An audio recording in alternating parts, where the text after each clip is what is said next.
bersama saya. Pada kali ini saya akan menjelaskan tentang uji korelasi berganda. Kita buka.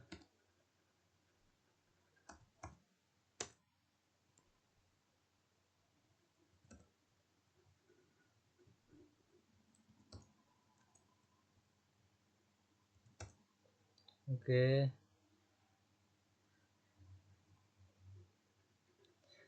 Di sini adakah hubungan antara komitmen tugas dan motivasi kinerja karyawan terhadap kinerja karyawan.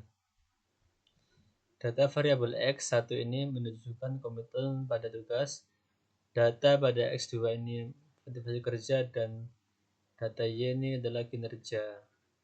Langsung saja kita salin.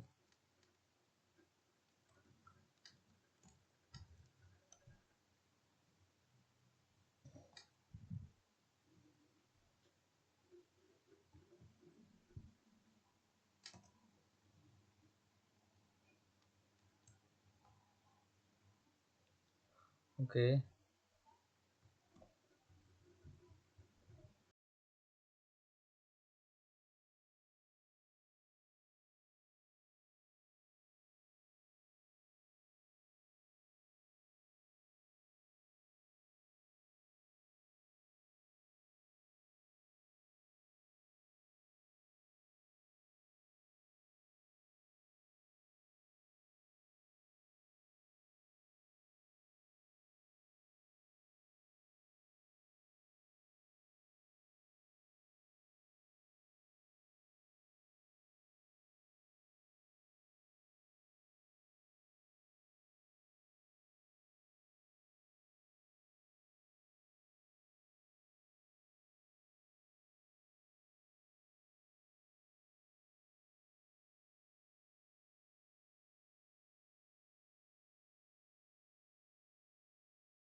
Baca daripada data berikut, yaitu caranya ya kita buka tabel interpretasi.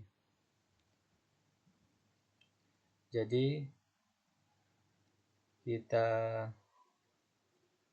lihat teman-teman ya.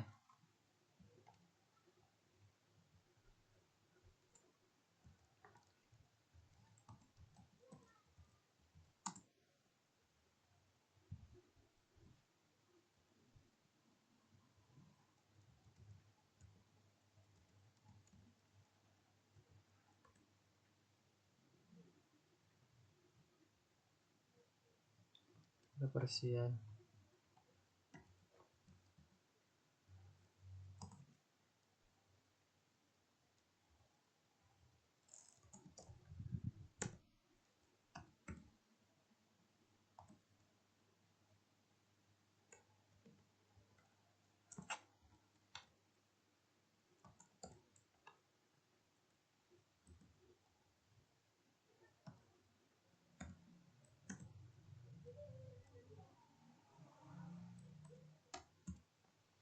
Oke.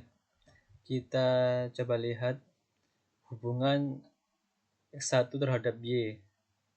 Kita lihat di sini ada X1 0,287 terhadap Y ya. Kemudian mulai tugas.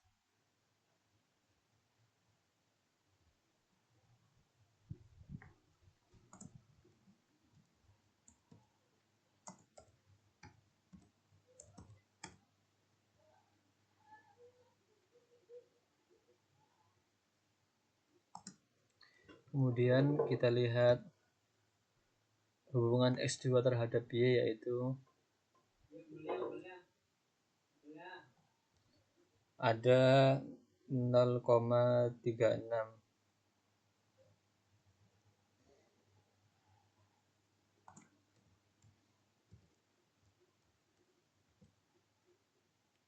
Kemudian hubungan X1 terhadap X2 ada 0,26.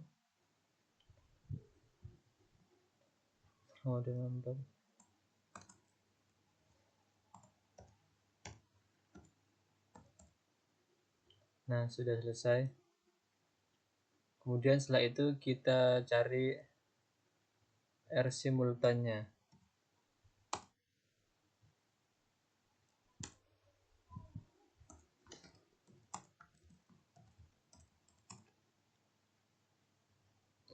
Di sini aja.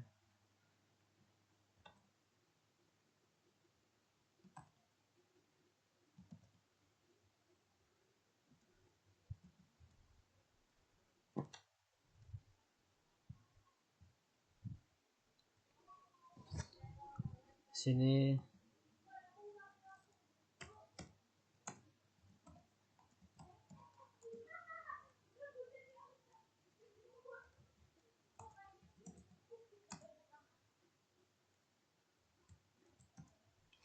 hubungan X1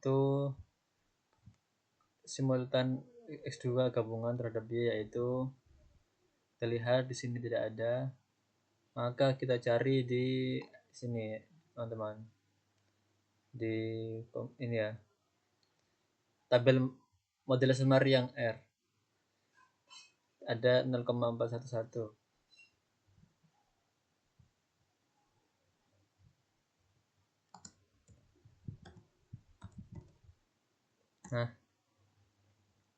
Nah setelah itu kita kita lihat tabel interpretasi. Kita lihat yang X1 terhadap Y 0,287. Berarti lihat di sini ini menunjukkan hubungan antara kedua variabel yang rendah ya.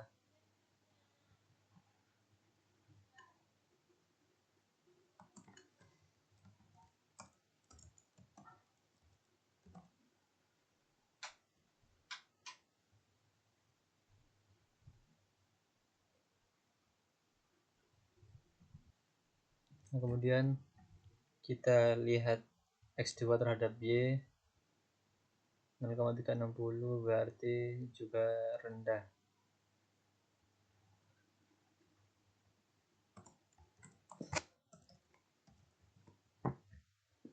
Kemudian kita lihat hubungan X1 terhadap X2 0,264 juga rendah.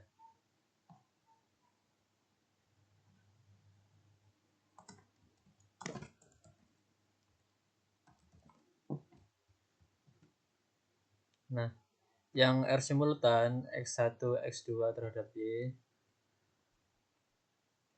berarti di tabel sedang.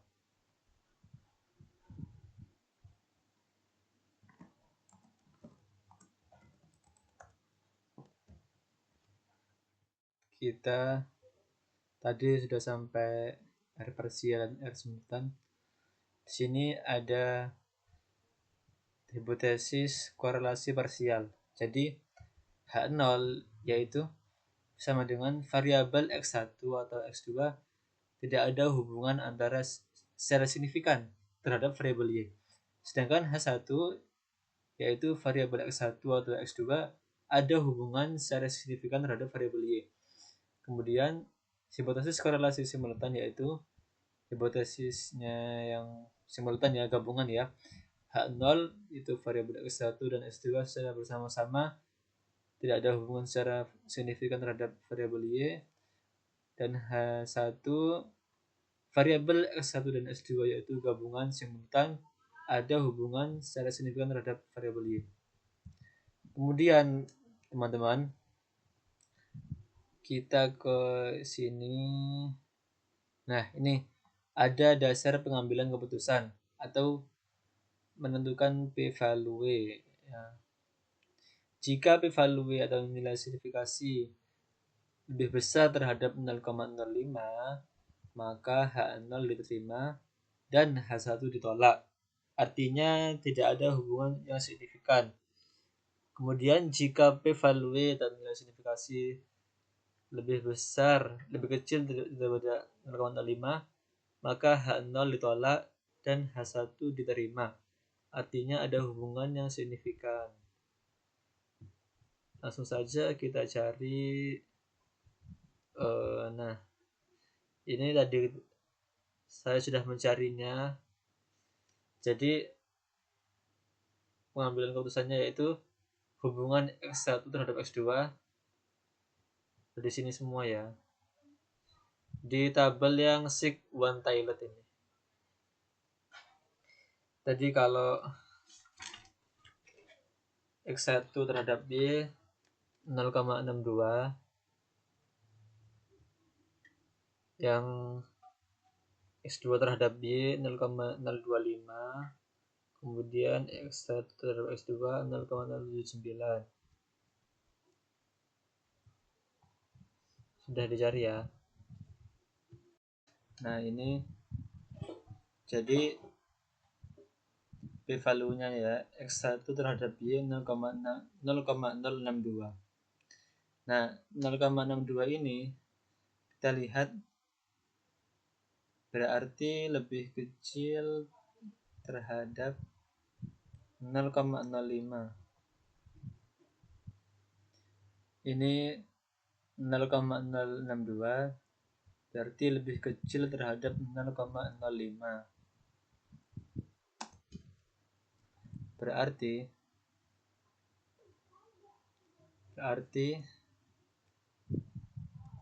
H0 ditolak dan H1 diterima,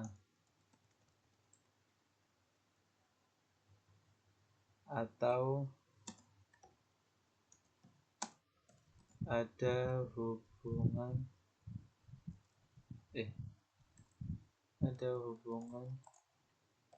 antara X1 terhadap Y.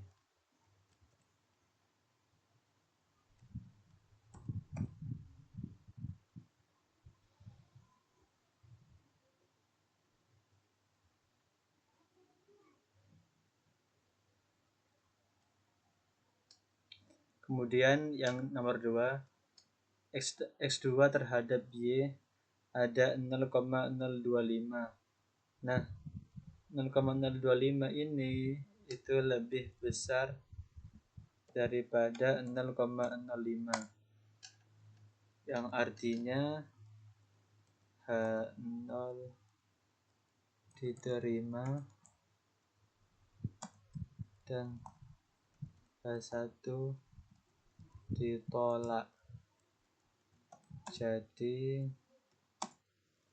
tidak ada hubungan antara X2 terhadap Y ya.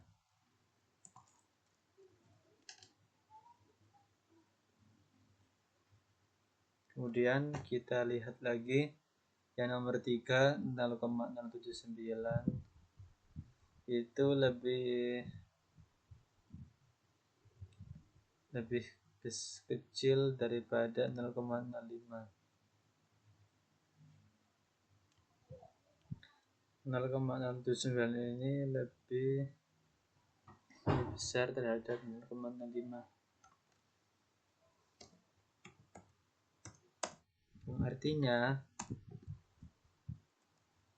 H1 H0 ditolak dan H1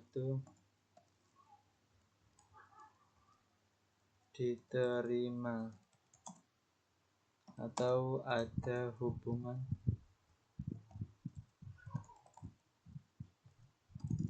antara X1 dan X2.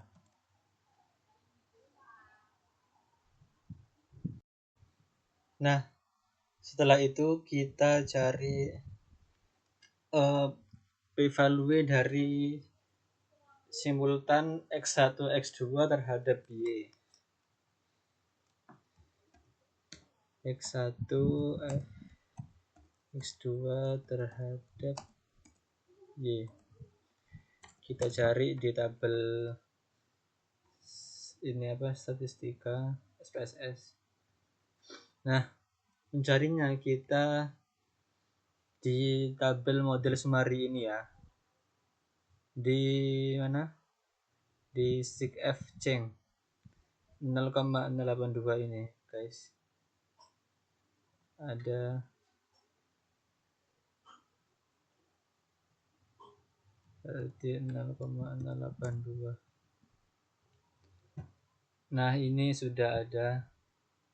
Terus kita bandingkan dengan 0,05, berarti lebih besar daripada 0,05. Jadi berarti H0 ditolak dan H1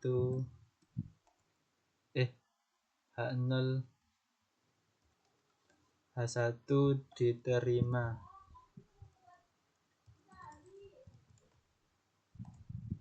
Atau ada hubungan yang signifikan.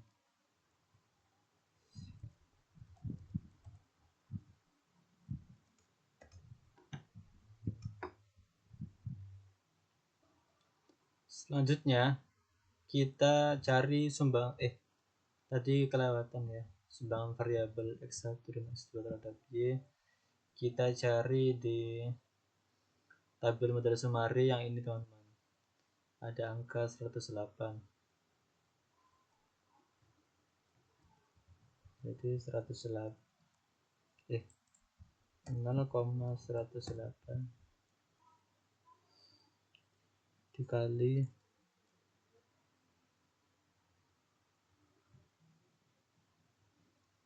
0,108 kali 100%. Hasilnya sama dengan 10,8%.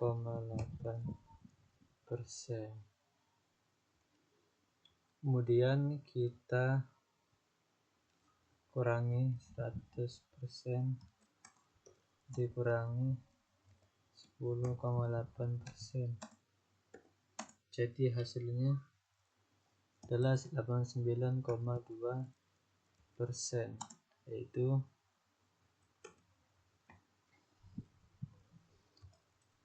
faktor lain sama dengan 89,2%. Begitu ya.